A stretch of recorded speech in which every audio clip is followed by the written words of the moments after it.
আমি আসলাম হইলো ডিউটিতে বনানী। এখানে বনানী আসছি হইলো বনানী 11 নম্বর রোড, এক মেডিকেলের উপরে কাজ করতে আসছি। তবে উপরটা খুবই ঢাকার শহরটা মনে হয় আমার কাছে এত সুন্দর লাগতে আছে, অনেক ভাল লাগতে আছে। তবে মোবাইল দিয়ে আমি একটু ভিডিও করিয়ালি শহরটা ঢাকার শহর এলো খালি এক্সের সমস্ত বিল্ডিং আর বিল্ডিং। এগুলো আছে গুলশানে, এক ছাদের উপরে আছি আমি। অনেক ভাল লাগলো ঢাকার সিটিটা, অনেক দূরে এখান থেকে দেখা যায়।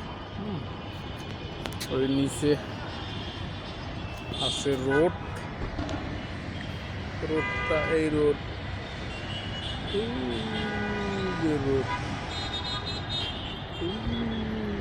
সড়ক।